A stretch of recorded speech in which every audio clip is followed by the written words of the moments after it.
So I'll introduce you first to our panellists. On the far end, we have Sharon Lewin. Sharon is an infectious diseases physician and basic scientist.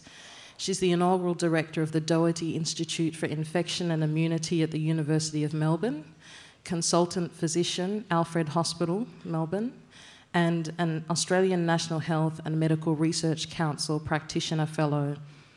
Her lab focuses on strategies to cure HIV infection and the pathogenesis of HIV hepatitis B co-infection. She was the local co-chair of the International AIDS Conference in Melbourne in 2014, and it was the largest health conference ever held in Australia.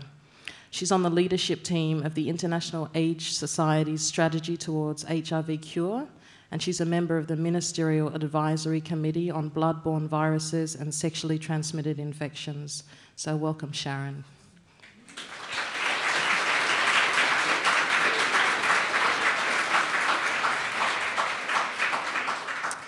Next we have Kate White. Kate is an internationally recognised researcher on gender and higher education.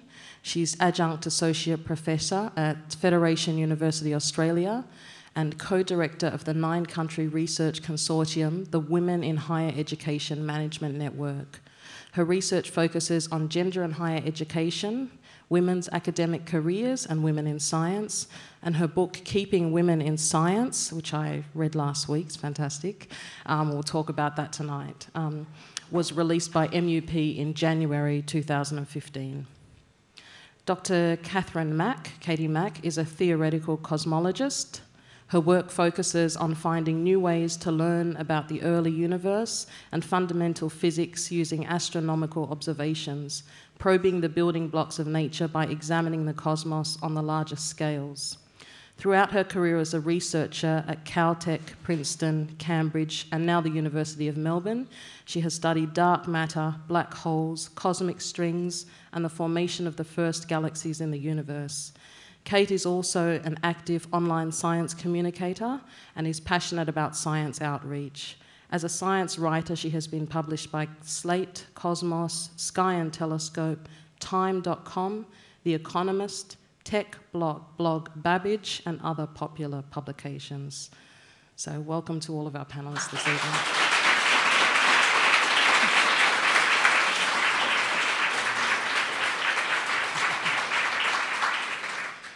Now, I'm a non-scientist on this panel. I'm a writer, but I do have some experience in the science field. I used to work as a solicitor for an organisation called the Victorian Cancer Agency. So my experience is really in negotiating funding agreements with medical scientists at all levels of their careers. Hopefully I can give a little tiny bit of input into the kind of discussions that go on within that kind of a funding body about the issues that we'll be talking about today. I wanted to begin by asking the panellists how they came to science. There's been a lot of reports, which I'll talk about a bit later, concerning girls' involvement in science, particularly in Australia. So I'm interested in finding out, perhaps we'll do Kate first. Sharon first. How you first came to science. Was it something you were always attracted to as a young girl? And as you moved through high school, how did that kind of play out for you in terms of role models and people that could assist you in your interest? Yeah, so I was always really interested in science, actually, you know, serious physical sciences, a bit more like Katie's history, physics and pure maths and applied maths at high school, and wanted to be an engineer or an astronaut. And my parents said, no, we don't want you to do something like that. You'd be much better off just starting in medicine. I went to a co-ed school, and I was actually the only girl I remember in the pure maths and applied maths classes. And even though it was the 70s, I don't think I even really noticed it. It was a school that really encouraged equality. If I think about my teachers, they were largely male, but very encouraging that women should be in science, girls should be in science. There was no question. But then I ended up going to medicine, which of course is doing medicine, and spending my first few years thinking about switching to engineering, but I stayed in medicine. And And of course, that environment is very. Even when I was there, did medicine at Monash in the early 80s. It was 50% female. Biological sciences attract a lot more women, but I grew to really love clinical medicine and, you know, the amazing spectrum of work you can do as a doctor. But I always really wanted to get back to answering a scientific question that was going to have a very big impact on how we practice medicine. So I didn't actually come back to science really, because I did medicine and all my clinical training, and that all takes about 13 years, and then I went and did a PhD. So I came to doing my science late in my career, which is quite common for physician scientists. A lot of people say you're past your most creative and productive times as a scientist when you're past your 20s. But I did my PhD in my early 30s, actually, with a young family, and then did a postdoc overseas. So I came to it late, and I'd have to say I worked in an environment that was actually quite supportive for women. I know that a lot of physician scientists and many people that work in biology haven't experienced that, but my personal experience was good. And then I have had some great role models. My PhD supervisor was a physician scientist, Suzanne Crowe, who I still collaborate with. And then I had an amazing role model who I got to know very well in organising the AIDS conference. My co-chair was Françoise Barré-Sinoussi, who won the Nobel Prize for discovering HIV. In 2008, she discovered HIV in the early 80s as a young physician, as a young scientist in France, and faced enormous discrimination as a woman. So I've really had some fantastic role models, which I think has helped along the way. Okay. And Katie, was that your experience? Were you always drawn to science? Yeah, definitely. I think I've wanted to be a cosmologist since I was about 10 years old.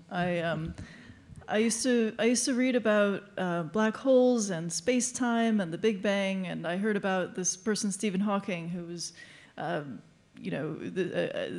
studying these things, and I found out that he was a cosmologist. So I said, I want to be a cosmologist. I want to study the big questions, the universe and everything it's made of, and I wanted to, figure out the basic laws of nature, basically. So I was on that path pretty early, and I ended up getting involved in research quite early as well.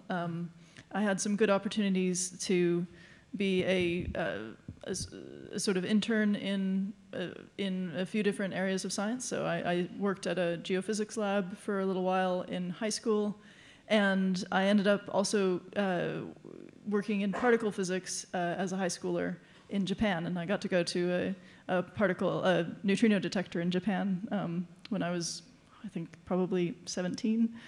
So I did get involved very early, and I got to be part of that sort of research environment very early. But I think that in terms of having, mentors and role models, most of them were men. I worked with physics professors, and there are very few female physics professors even now, and there were fewer in the 80s and 90s when I was sort of learning about it. But I don't think I noticed that so much. I think I was really focused on just doing the thing. There were a few times when it definitely came up. When I was in Japan, one of the times I was in Japan, I was working at an accelerator facility, and I was working in a Japanese group representing an American university. And while I was there, I was the only undergraduate, the only American, and the only woman in the group. And in that environment, in that culture, that's below the dirt in terms of the hierarchy. And I definitely noticed that, and I noticed that all of my colleagues there were men. And but I think that I had a sort of a bit of a stubbornness, and I kind of liked the idea of feeling special, like, oh, I'm this different person. I've achieved this thing that very few other women have done, and so I thought that was I found that kind of fun. I've been very lucky in terms of not experiencing a lot of outright discrimination or anything like that throughout my scientific career, despite being in fields that are very heavily male-dominated. Thank you. And Kate, I guess I'd like to ask you the same question. You specialise in gender and higher education. Mm-hmm. Was it always evident to you that education would be a way out for women? When did that become crystallising for you? Quite early on, I think. I was always encouraged by my parents to think that I'd go to university. I'm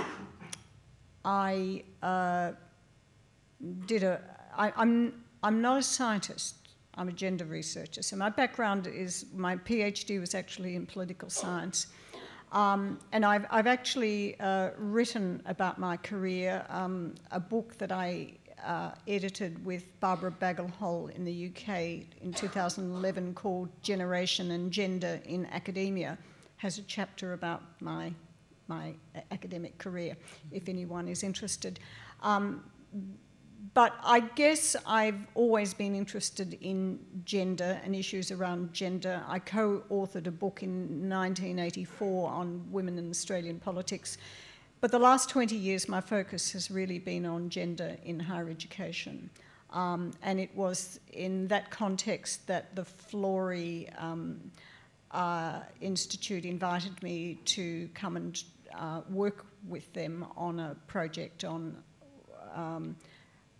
career paths for women in science, which is the subject of the book, Keeping Women in Science.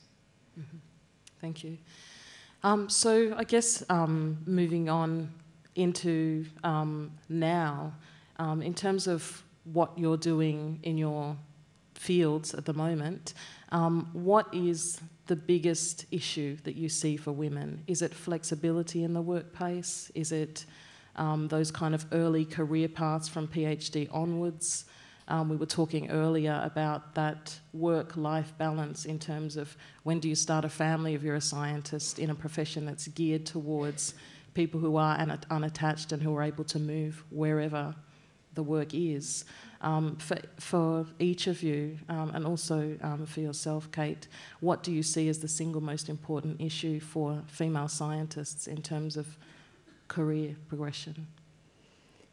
I might start. So for the non-scientists in the room, most scientists survive on competitive funding, and so you've got to be incredibly productive and constantly coming up with a new great idea, selling yourself, and competing against your peers. And at the moment, the funding, at least in biological sciences in Australia, is about 15% of applications. So there's very little.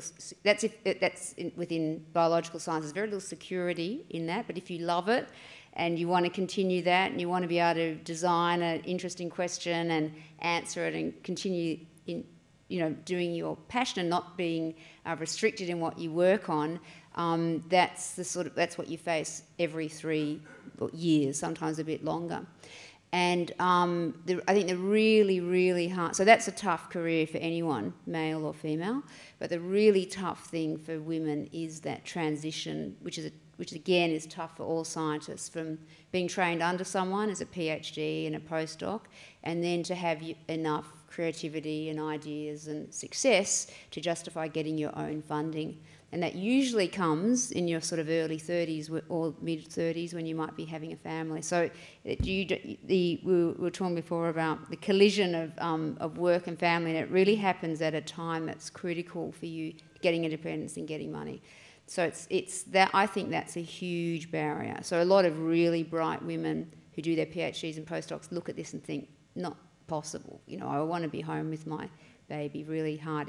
I think it is possible, but I think that's a big, big barrier. And then I do think women do naturally undersell themselves a bit. And science, of course, science is a meritocracy. You're judged on how good you are, ranked on a whole lot of criteria on, the quality of the work you publish and capacity to get money. But you've also got to be able to sell the story a bit and have confidence in the story or your findings. And I do think men sometimes do that better than women as well. And that is a really big part of your success too. So I think both those things are issues. Okay. And would you agree with those, Katie? Well, I think that the sort of career structure is definitely something that forces more choices for women than it does for men. Part of that is sort of biological, and part of it is cultural. So a lot of times, in my field anyway, it's expected that you do your PhD and then you go on and you do postdoctoral fellowships in different places, and by the time you're living in a single place for a long period of time, you're in your mid or late 30s.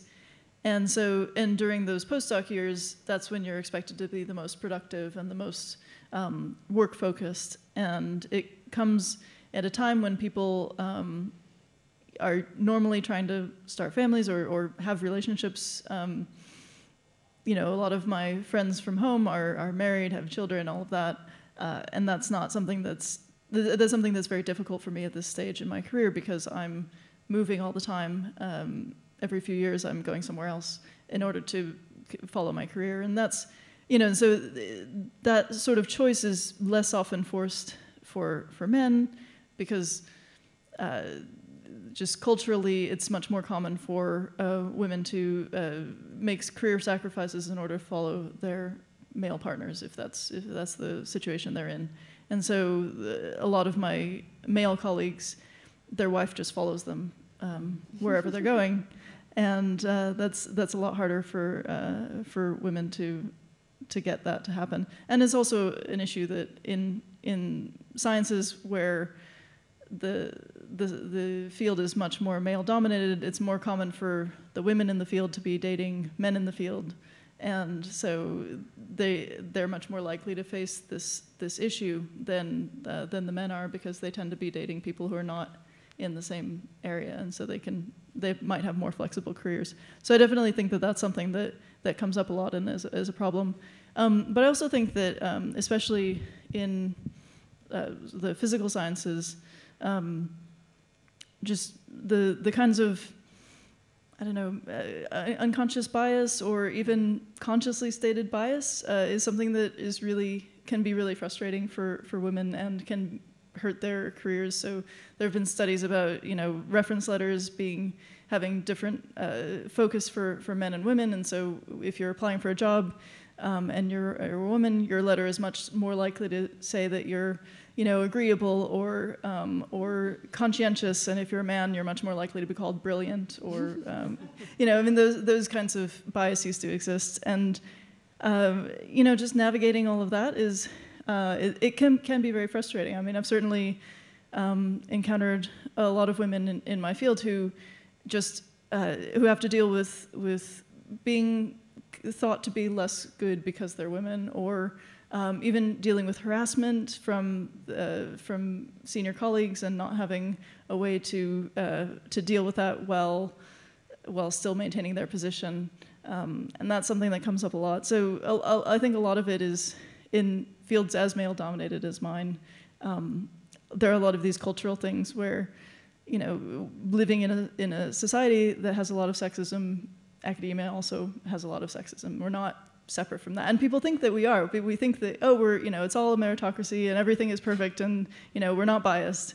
And I think that impression, that feeling that people have that, oh, we're scientists, we can't possibly be biased in this way, makes it worse, because then, you know, people think, oh, I must be judging this totally objectively, and if you can't make it, it's because you're not good enough, not because, you know, people have been systematically passing you over for things and undermining you. Yeah.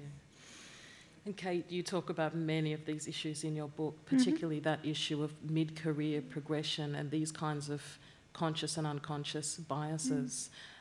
Were there any findings that really surprised you?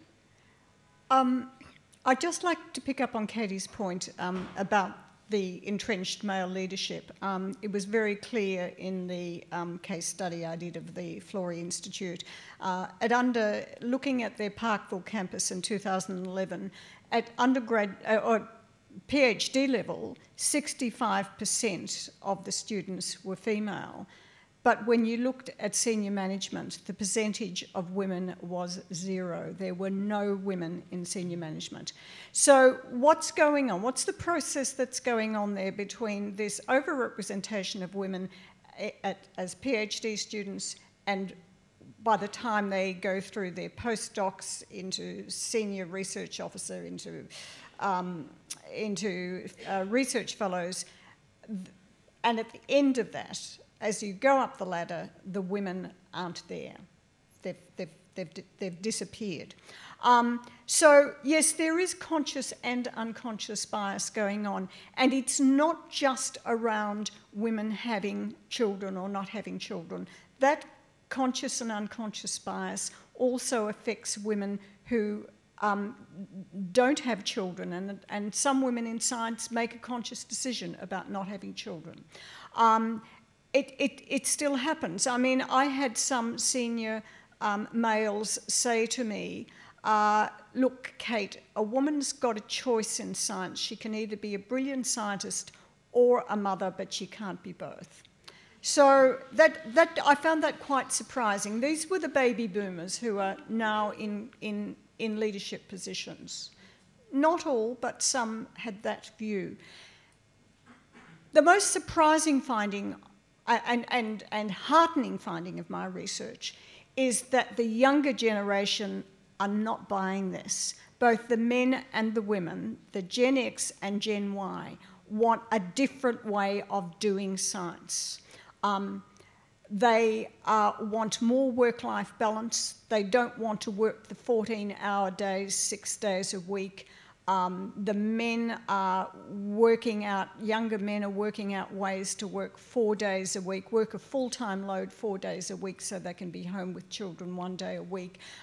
There's a lot more flexibility required because you've got dual careers. For particularly the Gen Ys, there are dual careers. And so it's not just one career that they're juggling, which was the baby boomer situation. You had a wife who did the housework, looked after the children. There are 2 careers to consider. So there is a huge change going on. And some of the younger men were saying, don't care if I'm not in the top 5% of scientists, I want to achieve some sort of work-life balance.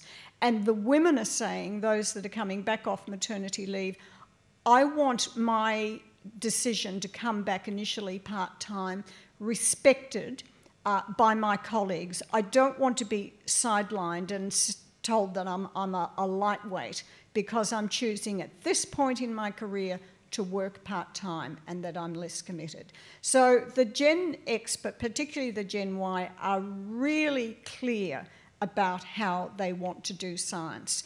And the younger men are also clear that there is discrimination against women in science, and as I say, they don't buy it. They don't want to see science leadership continue in this way. So I'm very optimistic that as they move into leadership roles, we really will see a change.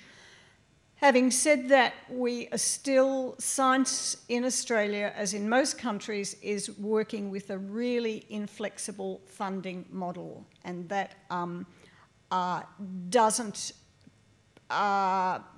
encourage flexibility in careers at any point in science careers.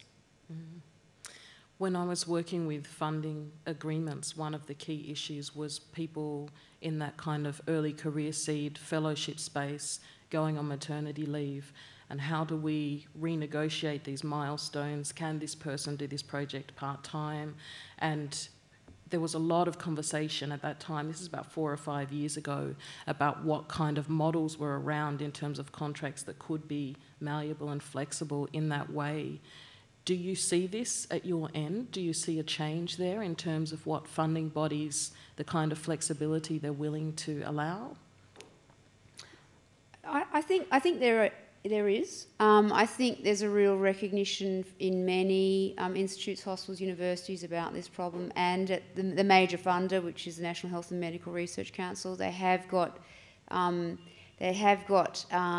strategies to try and account productivity based on opportunity. That hasn't really worked that well, but they've got a bit better at it. Some organisations really provide strategies to help women coming back with childcare based on site. Not a lot don't. I mean, we don't have that at the Doherty, for example, but others are planning or have that.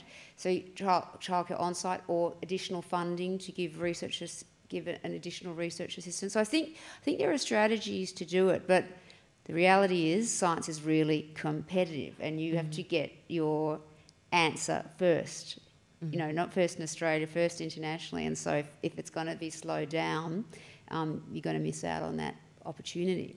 So teamwork can help. You know, and a lot of research now is large collaborative teams. And I think a lot of big ants, it's not the scientists sitting alone in their labs, you know, beavering away. It's part of big collaborative teams. And I think if the leadership of those teams recognise this, you can get the best out of people, even though some of them are working part-time.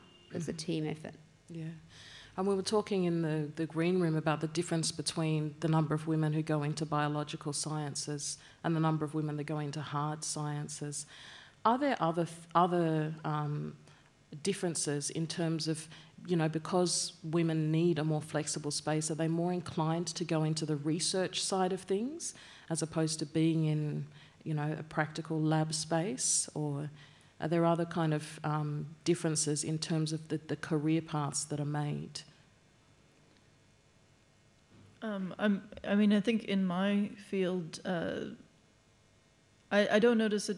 Well, there are big differences in sort of subfields in astronomy and physics. There are far fewer women in theoretical physics than in lab-based physical science areas.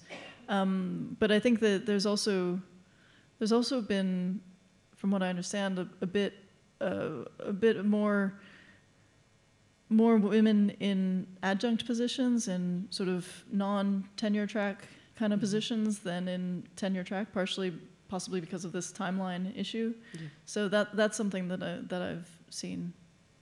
Mm-hmm. And what was your experience, Kate, in terms of the institute where you did your research, in terms of the type of academic positions that were held, not necessarily in terms of the hierarchy, but in terms of the nature of position? Perhaps I'd like to pick up on the discussion around what works for women, particularly women who go on maternity leave. In this case study, there were some very good models that had been developed in the institute. One in particular where a young woman had, as soon as she was pregnant, had told her supervisor that, look, hey, I'm pregnant, and he said, fine, we're going to start working on this now. So they developed a strategy during her pregnancy. They brought in a research assistant to carry on her research while, even before she went on maternity leave, there was sort of very good communication between the woman on maternity leave, the supervisor, the research assistant. And one of the really interesting things was the supervisor encouraged this woman to attend 2 international conferences before she went on maternity leave, because that was, they were opportunities that she needed, even though she would be out of the workforce for a while. And then she transitioned back part-time. And it was such a good model, and because what it relied on was good communication between the supervisor and the young woman going on maternity leave. And I think that a lot of institutes are working towards these sorts of models of keeping women engaged in research, of saying it's not an either or. You're either a first-rate scientist or you're a parent, but you can't be both. So, you know, there's some really good science leadership at the moment where they're trying to keep women engaged during that sort of rush hour period where it's difficult for them. Mm-hmm. And there are a number of recommendations in your book as well, most of them I think that the organisation actually took on in terms of facilitating career progress for women. Yeah. What were those? Well, there were recommendations around getting greater representation of women on committees within the institute, and they've been taken up, and also to and targets were set as well, not just recommendations, but targets. And there were also targets set around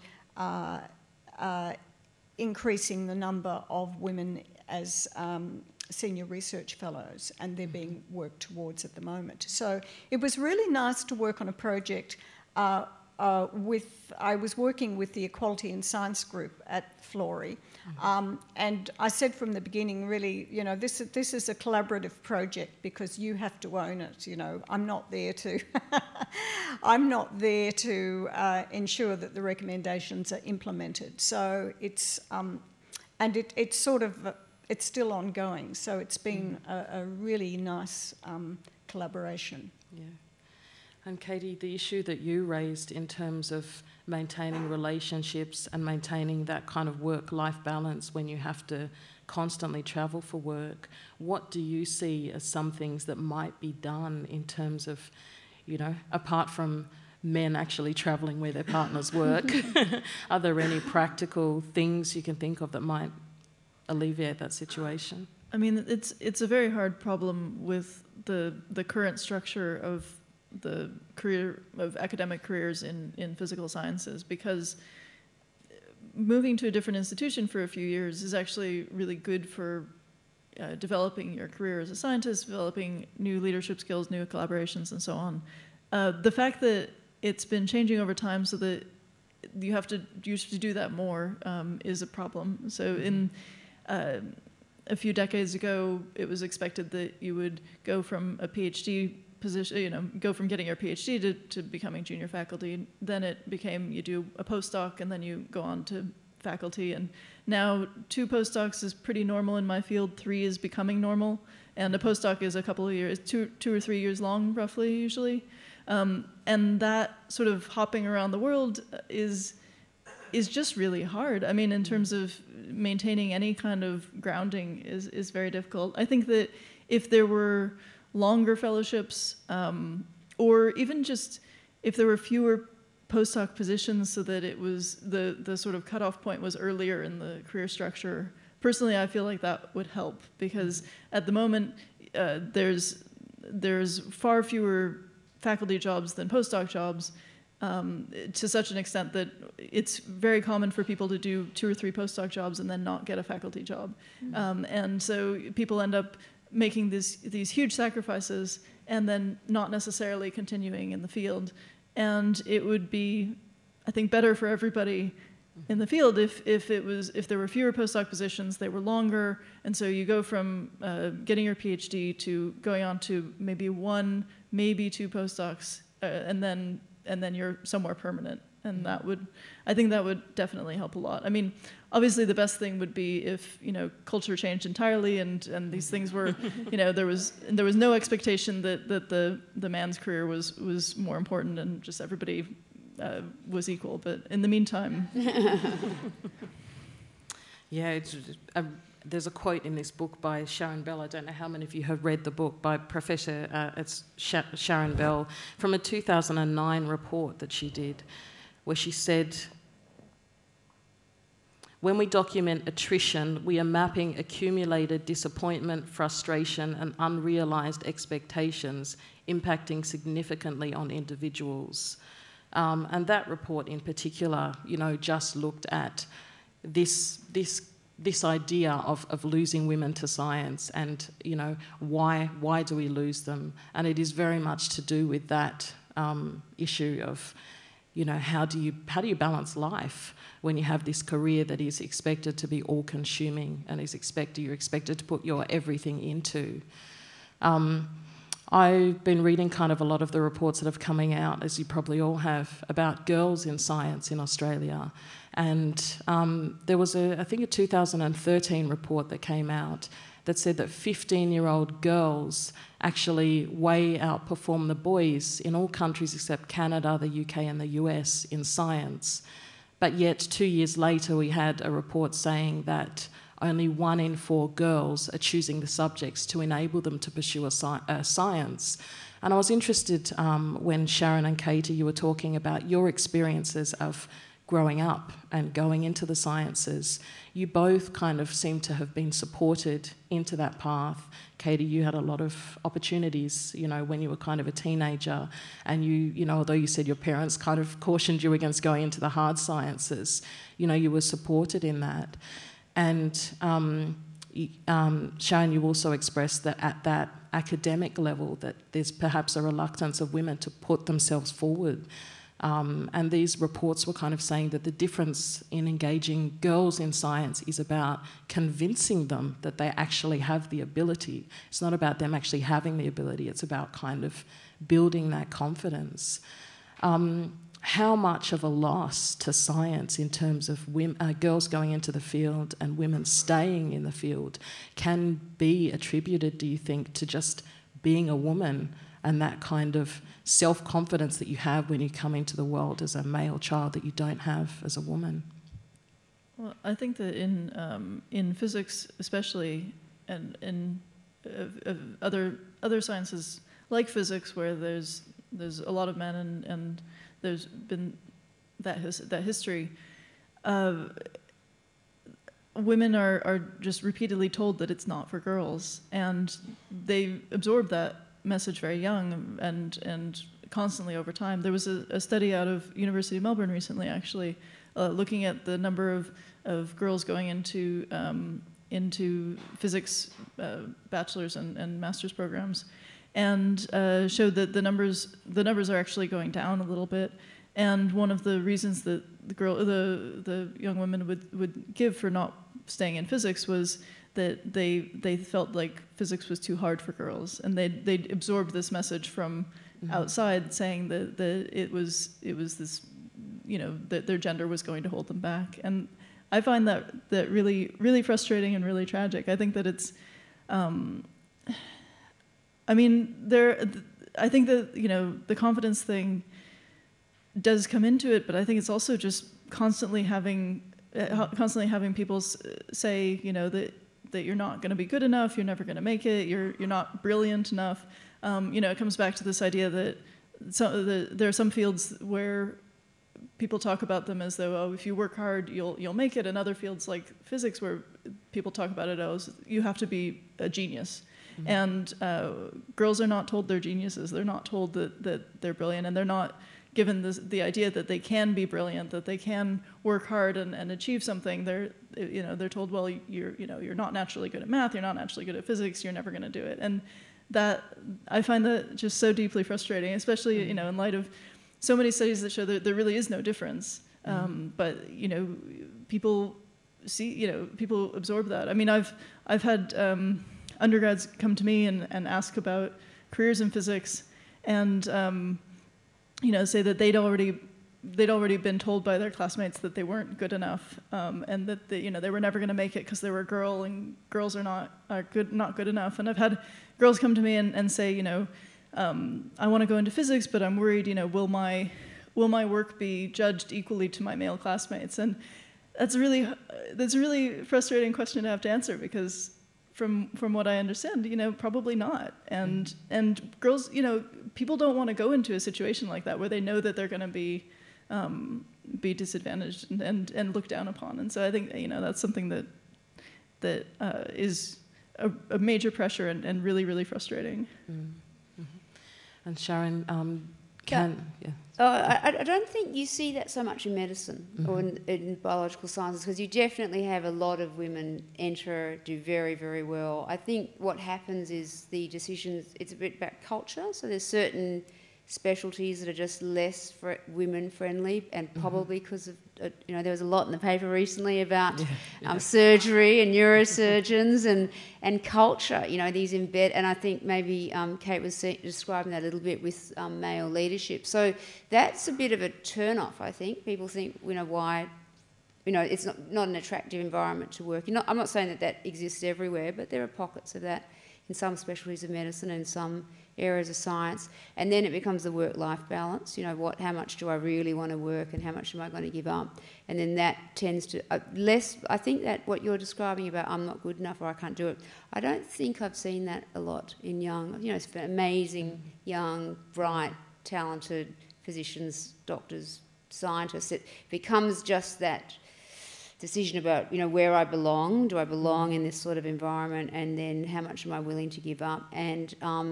And in the end, this thing about model, how science works, people do it because they're really passionate about it. And so it doesn't become I really love science, but I only want to work 9 to 5. Not many people say that. They say, I really love it and I just want to get the answer. And, it's, you kind of need that. Otherwise you wouldn't stay in it. Sort of 9 to 5.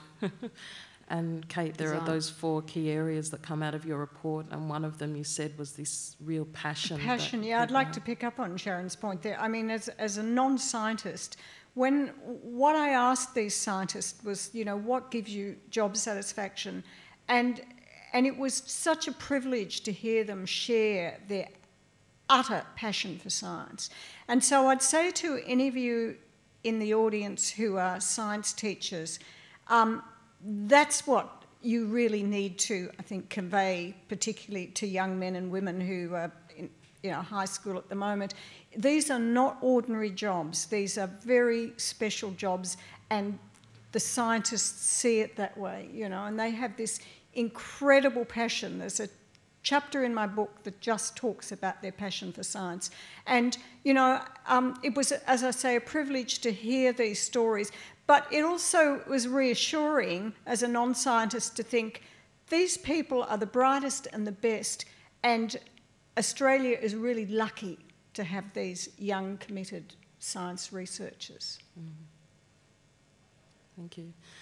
There are two other areas that I want to just cover. We are going to have a brief 10-minute question time at the end. But I just wanted to ask you, I guess, about the issue of scientific research into women's health areas, and whether you think that feminism has a role to play, things like the development of the pill and surgical terminations have done such incredible things in terms of women's freedoms. And I remember a friend saying to me once that if men gave birth, childbirth would be completely pain-free. There wouldn't even be an epidural. They've come up with something else.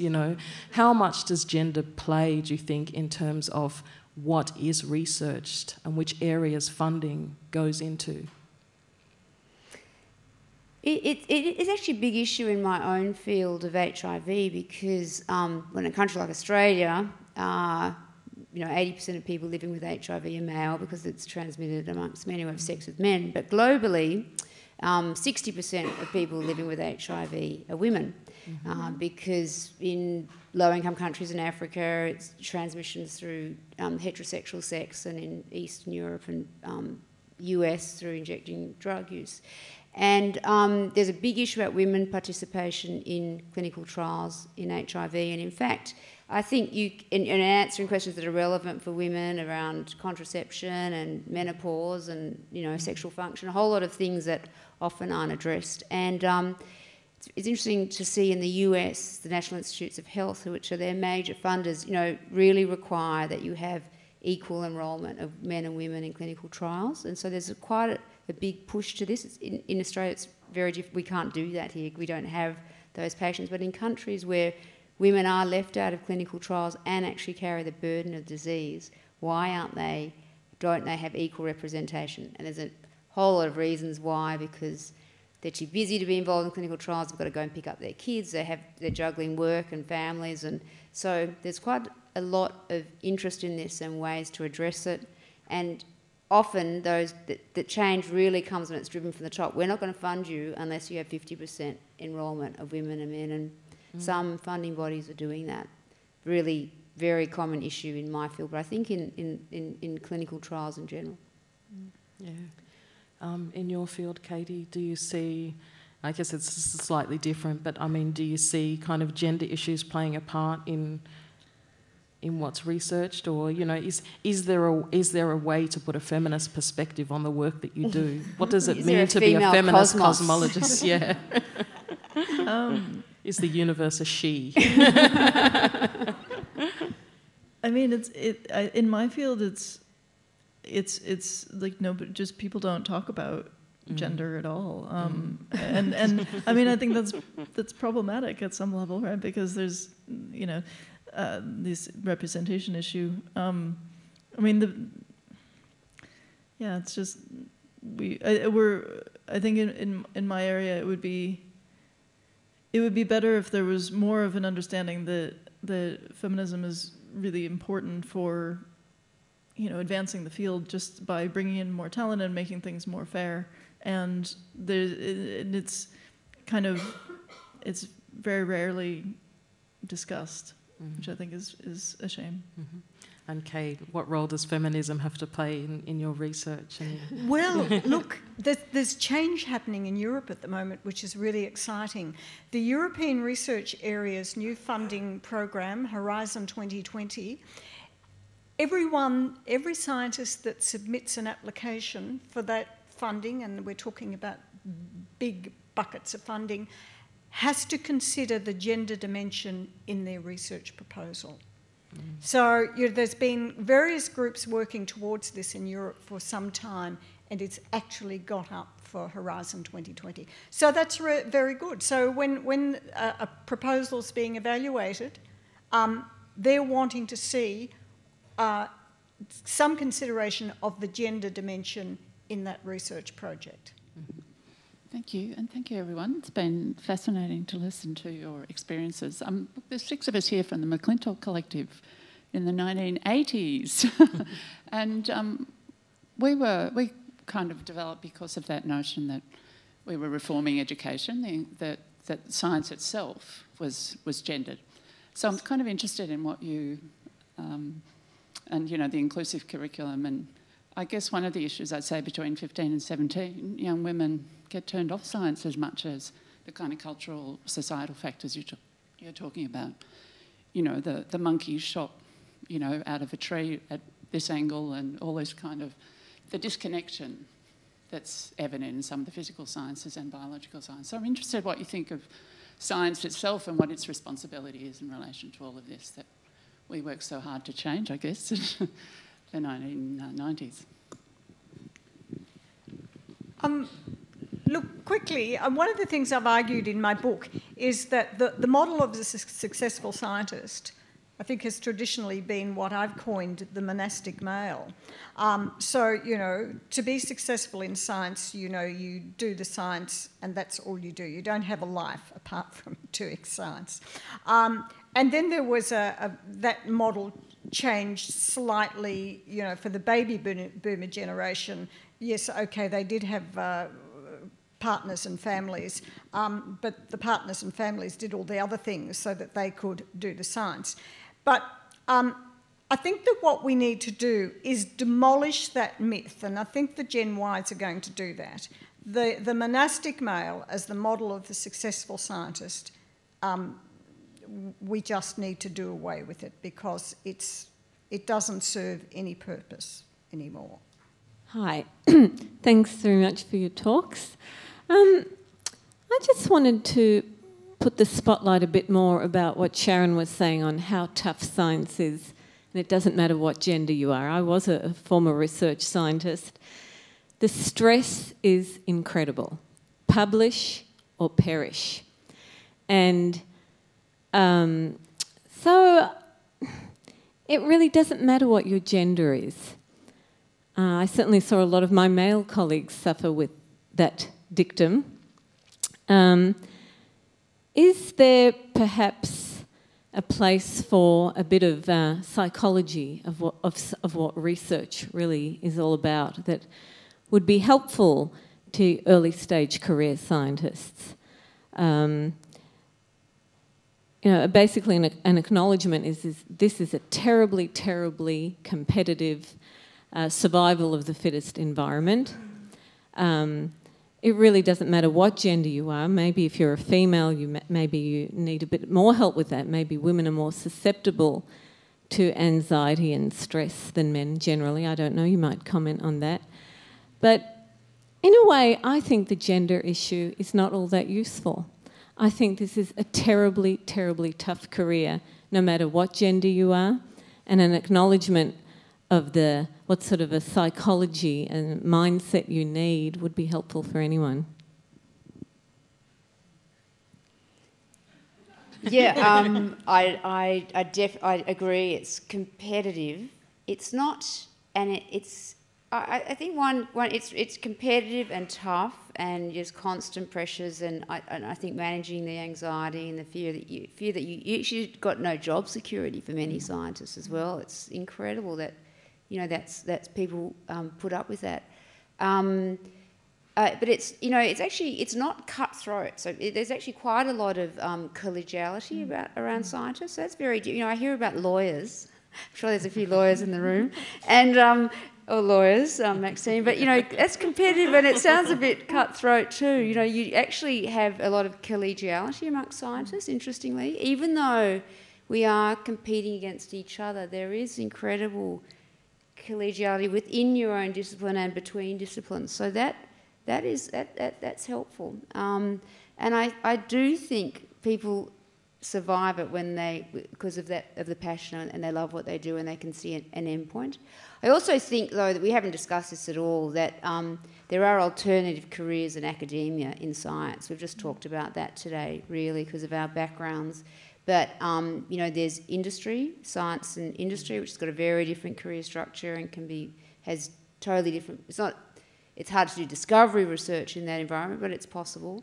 You know, there's education, there's science communications, journalism. You know, so I think there are other, and of course in medicine, the beauty of doing research and medicine is that you can use it to inform and change your practice, and you may spend a varying amount of time in clinical practice and research. So I think when we're talking about that hardcore, super competitive, publish or perish, it's in academia. And I think it's just, you know, we probably do need better support structures, but you turn everyone off. I think if that's how you welcome new scientists into the game. I think you want to inspire people about the possibilities and the impact that they could have with great ideas, but match it, of course, with the reality of being successful in it. But at least in biological sciences, there are alternative, very satisfying careers that have different limitations but different rewards as well.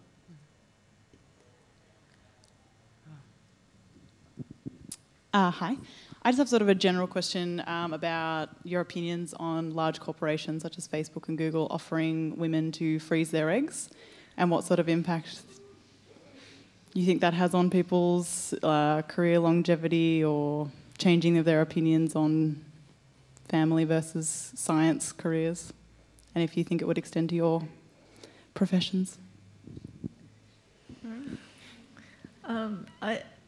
I worry that by the time you realize you're going to have to freeze your eggs, it's probably too late to freeze your eggs. I mean, you know, I think that, you know, when you get started in science, I think a lot of people don't realize when they get started how difficult it is to balance these things out and what kinds of challenges they'll face with that. So there's a lot of planning ahead to be able to freeze your eggs. As a sort of as a possibility, but I mean, why not just offer maternity leave and I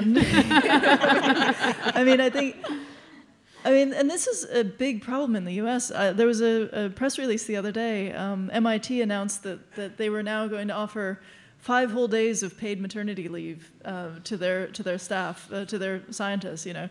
And that was worthy of a press release, because in the U.S. there's no mandated paid maternity leave in universities or any institution. So the fact that was newsworthy is telling. You know, I think that there are some really good models here. In my field, in astronomy, we have this big center of excellence called Castro, where now there's a rule that every job offered by Castro has to be offered as part-time as an option. So, to make that more open to people who are trying to balance families and career. Those kinds of things can be really great. I think those are better options than egg freezing, but you know. Kate, do you think many of your interviewees would take up that opportunity if it was offered to them? Of freezing, egg freezing? I don't think so. I didn't ask them that.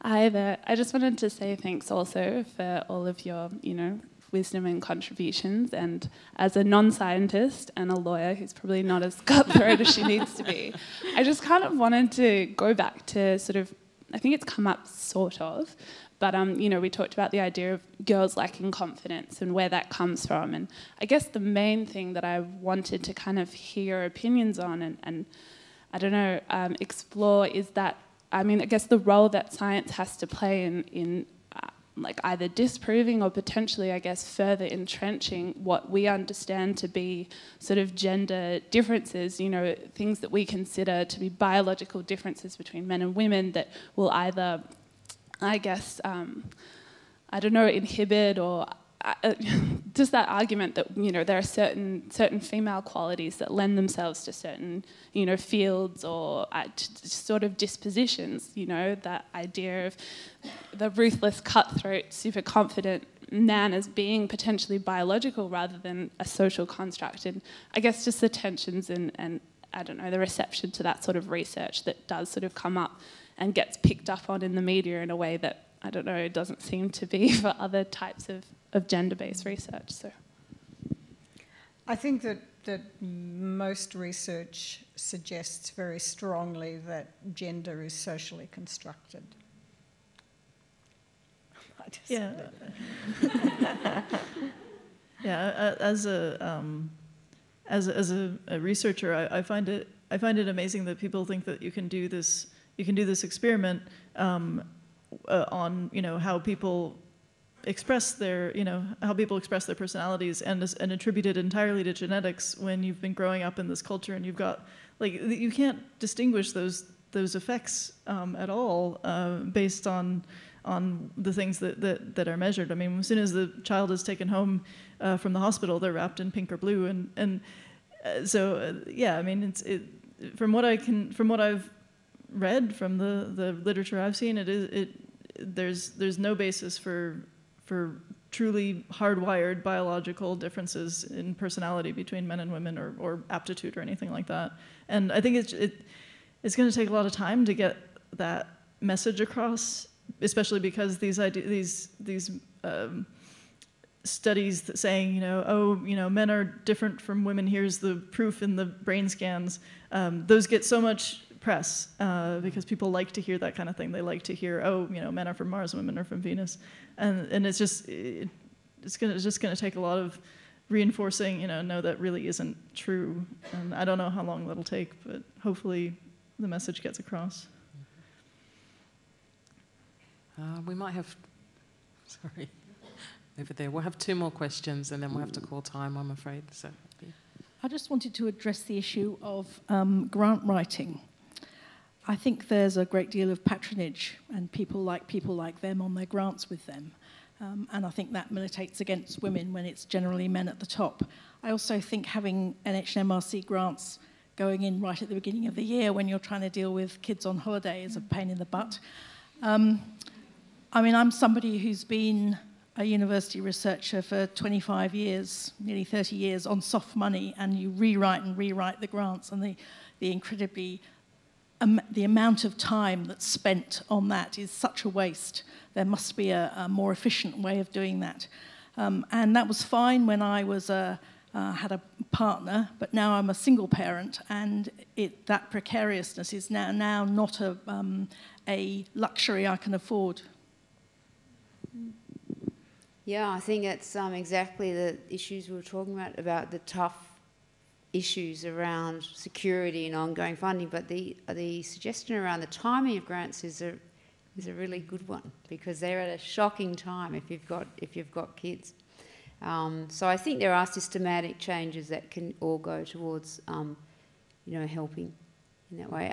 Just in response to the other question, I was just thinking about you know, when we think about scientists and brilliance and, you know, sitting in your office and coming up with this amazing idea.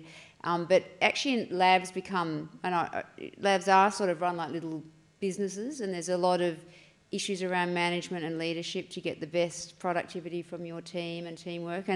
And so I think there are other skills that scientists need beyond just being brilliant at the content and the technical stuff. And the getting women at the higher levels of leadership needs these other skills, and that can be introduced in a more systematic way, because it's a little random in most places. And the same probably with communication and selling your story and packaging it so a large group can understand the work that you're doing. And so I think there are things like that that could really assist upskill people that don't have those skills naturally, and often women find that a bit harder, the management and leadership, maybe naturally, but there are probably ways that we could better train the workforce of scientific leaders. Okay. Last question, I'm afraid. Yeah. One thing I think one thing that hasn't changed over time is young women's interest in the consequences of science. And as you've been speaking, been thinking about the ethical issues that surround which questions are researched. Ebola, even eggs. We're talking about eggs, surrogacy, and also how the questions are framed within a, Anglo-Celtic white male culture dominated. And that's where the money goes and that's where the research goes. But young women consistently have said they're interested in the consequences and they want a science that is not just the finding out the answers, but how it's going to impact on humankind. So I wondered if you've seen any trends of those sort of projects being more successful for women, or your example of having to have a gender aspect in a research question. I suppose it's a part of that.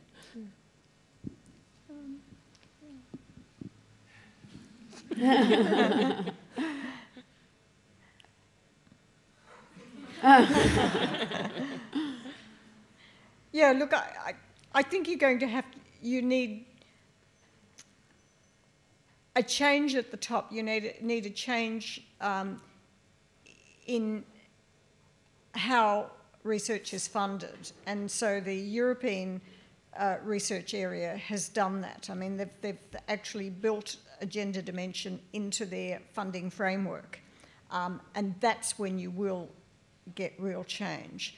I don't see that the NHMRC has introduced that into their funding framework at the moment. But that's the sort of seismic shift that will be needed so that the gender dimension is part of and is evaluated in every project that's put up for funding. Okay, that's a great place to end. Thank you so much to all of our panellists, Sharon, Kate and Katie. Please give them a round of applause.